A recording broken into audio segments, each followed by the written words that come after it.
In today's video, I'm going to teach you how to turn on spell check in Outlook. We'll walk through both classic Outlook and the newer Outlook experience, including Outlook on the web, so your messages are checked automatically before they go out and as you type. If you are using classic Outlook, start by opening the File menu.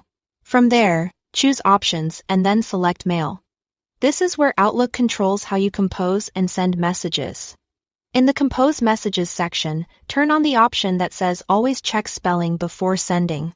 This setting gives you a safety net at send time, so even if you miss something while typing, Outlook runs a quick check before the message leaves your outbox.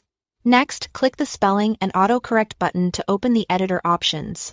In the window that appears, go to the Proofing tab. Here, make sure Check Spelling as you type is turned on. This highlights misspelled words as you write, which is the easiest way to catch typos early. Also turn on Mark Grammar Errors as you type. That option helps with clarity and basic grammar, giving you gentle prompts while you compose. With those settings enabled, you'll get real-time feedback and a final check when you send. If you are using the new Outlook or Outlook.com, the spell check lives inside the editor panel in your message window. Start by opening a new email draft.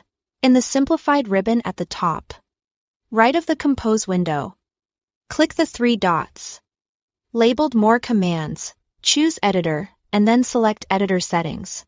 In that panel, make sure both spelling and grammar are toggled on.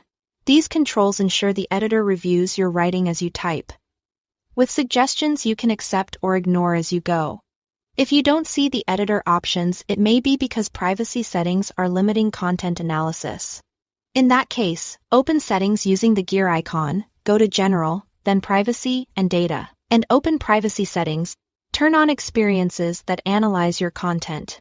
This enables the features that power spell check and grammar suggestions so the editor can work in your mailbox. With these options enabled in either Classic or the new Outlook, you'll have a reliable combination of real-time underlines and a final pass before sending. It's a simple setup that helps you catch typos, avoid small mistakes, and keep your messages clear and professional. That's it for getting spell check up and running in Outlook. Thanks for watching.